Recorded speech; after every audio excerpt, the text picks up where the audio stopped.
Good evening. Welcome back to another episode of the Wilderness Fitness Podcast. I'm your host tonight, Dr. Rob Minturn. Tonight we're going to be talking about Plyos for pelvic health and how plyometrics, footwork drills, that sort of stuff, how that can play a role into someone's rehab when they're trying to recover their bowel and bladder control or trying to reduce some pain in the pelvic floor. Before we dive into that, I'm going to talk about the Spicy Saturday workout. We'll make it short and sweet here. So tomorrow morning, you're going to see the post. It's going to be 3 rounds for time, 60 squats, 30 knees to elbows, and 30 ring push-ups. So the squats are going to be body weight squats. The knees to elbows, you're going to be hanging from a bar, and you're simply going to be bringing your knees up to your elbows. And then the ring push-ups are you're on a TRX device or a ring, kind of whatever suspension system you have, and then you're going to be doing push-ups on there. So you're going to fly through that as fast as you can, 3 rounds for time. Okay. The scaled movements, you're going to be doing 40 squats, 20 knees to elbows, and 20 push-ups. Again, mix and match what you need to do, but be sure that you're moving as quickly as you can to get through that as quickly as possible. So, all right. Newsletter will be going out tomorrow. There's some good information on that about my opinion about getting a gym membership and all that. So be sure if you're not signed up for the newsletter to get signed up for the newsletter. If you're listening to this on Instagram, that link is in my bio. All right, footwork, speed drills, plyometrics, whatever you want to call them for pelvic health. So what are footwork drills? What are plyometrics? All that stuff. They're basically foot coordination drills designed to stimulate the power muscle fibers within our muscles. And it's like the speed ladder, the hopping, the bunny hops, that sort of stuff. That's what it is. So when you're doing this and when you see people doing it, typically people are thinking, well, that's for athletes. That's for like basketball players, soccer players, football players, basically any sort of ball sport athlete. There's an athletic component to being a parent. There's an athletic component to being an athlete in the mountains. There's an athletic component to being an athlete who has to climb up and down a tree stand, whether it's a climber, a saddle, a ladder, tree stand. There's an athletic component to that, and a lot of that is power development from your lower leg and your glutes to get you up the tree stand, to get you up and over the deadfall, to go sprinting after your kid after the stroller if the stroller happens to be rolling down the hill, so that way the stroller does not run out into traffic. There's an athletic component to basically life. So training that, not just in the cardiovascular way, the low intensity, long duration stuff for the interval training, but training the quick reaction, the footwork drills is going to be super important for performance in life, but also the pelvic floor. Let me explain. The pelvic floor is made up of about 30% of type 2 muscle fibers. Those type 2 muscle fibers are the muscle fibers responsible for developing a lot of that power, a lot of that strength, the quick reaction type muscle fibers. So a majority of the pelvic floor is going to be the endurance fibers, the type 1s, but again, 30% of that is going to be the type 2s. So when you're struggling with that, the type 2 muscle fibers are going to be the muscle fibers that are most quick, that are going to adapt the quickest. They're going to be the muscle fibers that can adapt the most, right? When you think of endurance athletes and you look at these elite marathoners, you look at them and they're very slender, they're very lean, and they're very light. When you look at sprinters, they're typically very chiseled, and they're very fast. Their thighs are quite robust. They're very thick. Quads are thick. So there's a lot of power development in that sprinter. That's because the muscle fibers that they're stimulating are those type 2 muscle fibers. Those are the ones that are most growable. So these are those same muscle fibers that are within the pelvic floor. All right. So when you stimulate those, that's going to be where people see a lot of quick progress, is getting those type 2 muscle fibers to kind of wake back up after there's been trauma, whether it's through birth, sexual abuse, C-section even, right? Someone who had a C-section delivery, yes, they did not push a kid out, but they did have a kid bearing extra weight on the pelvic floor for the last 7, 8, 9 months, however long they were pregnant for. So it's super important to get these muscle fibers going again, but there's a different way to stimulate these muscle fibers than the regular like Kegel and the typical Kegel that is prescribed by most OBs. So,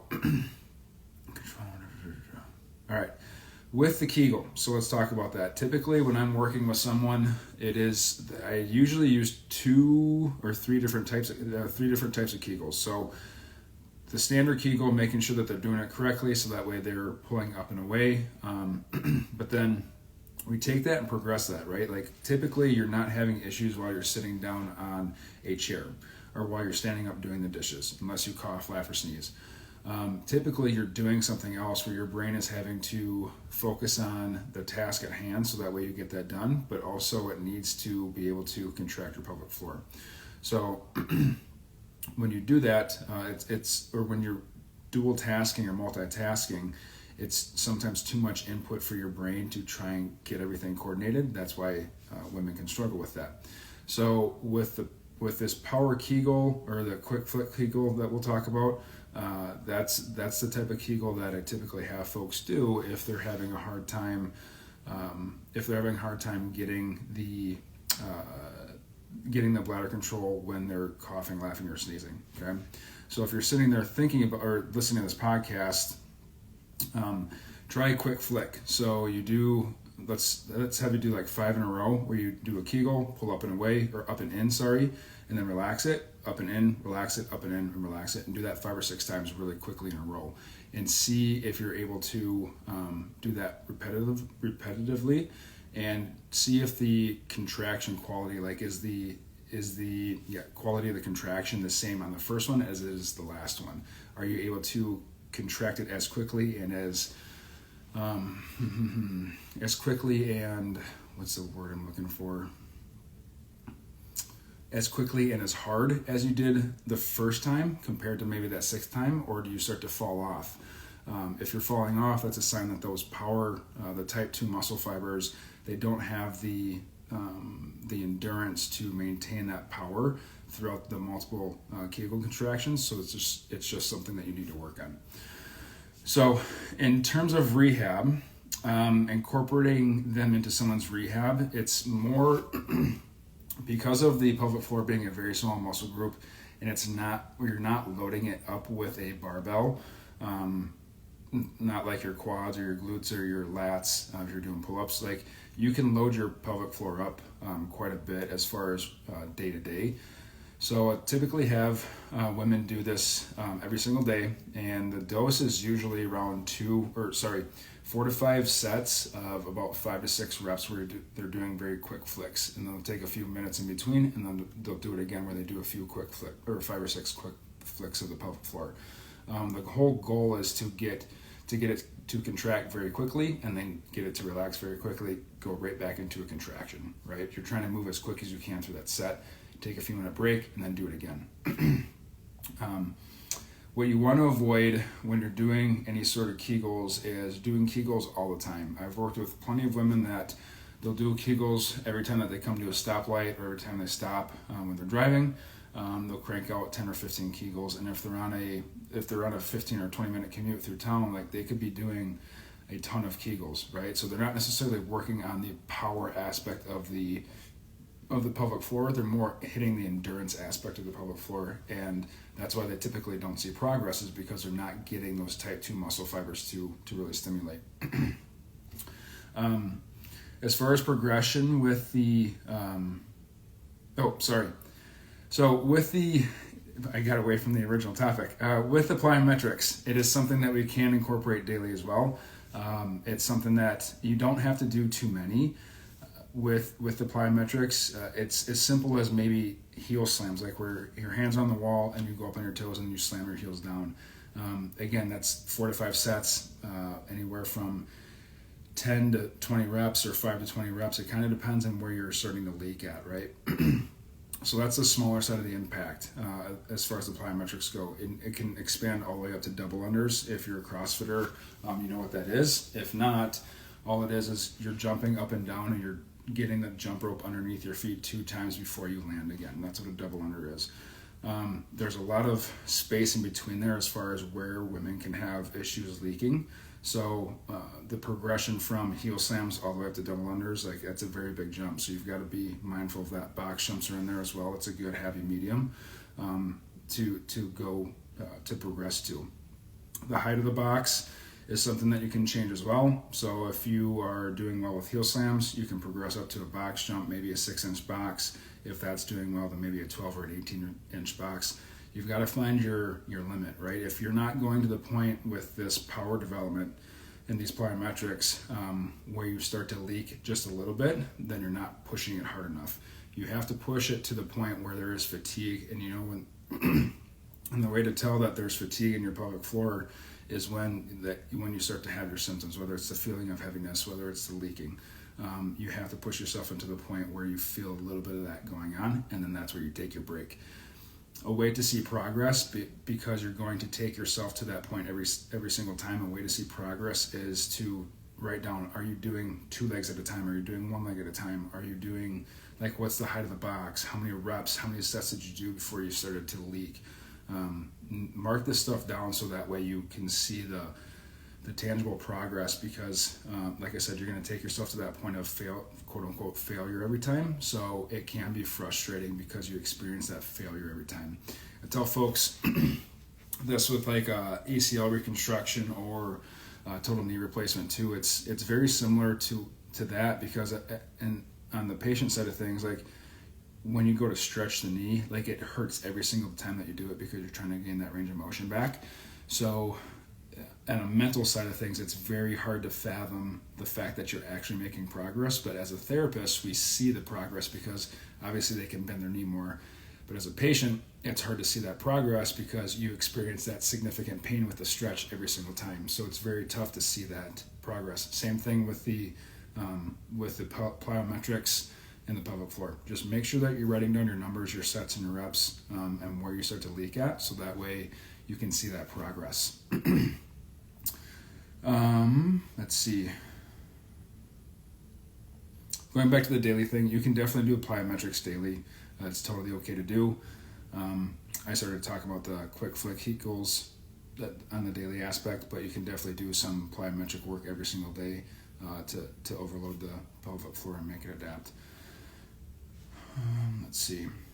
All right, why is this important to train? So I touched on it earlier, like right away at the beginning of the podcast, but with life, life is an athletic event. You may not be an athlete. You may have been a high school athlete, a college athlete.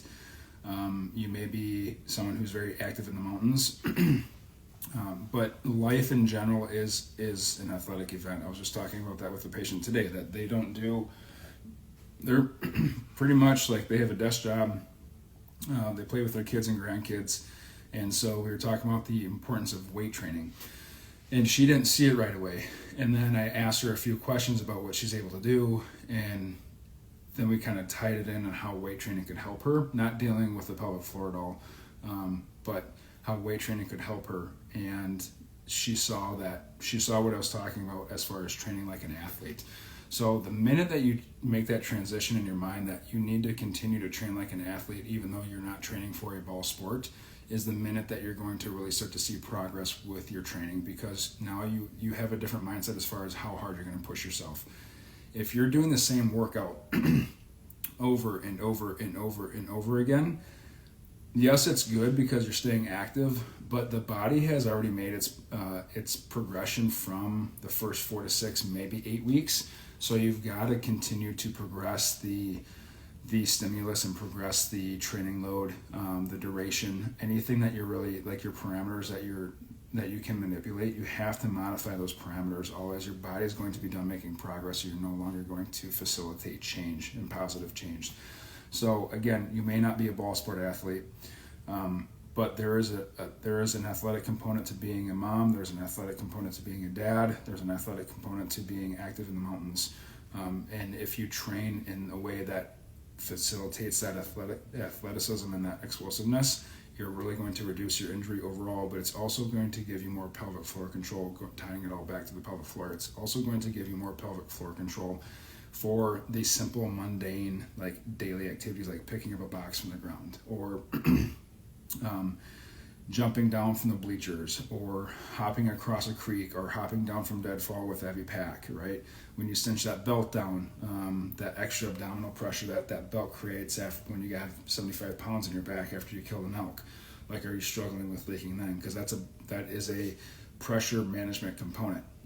These plyometrics can help stimulate these type 2 muscle fibers in your pelvic floor to give you more control under these odd loads that you may not necessarily experience on a day-to-day basis, but that one or two times that you might experience it, you still have that control because your training created that adaptation in your pelvic floor, so that way it was ready for that stimulus even though you had never done it before. All right, I think that's about it. Yeah.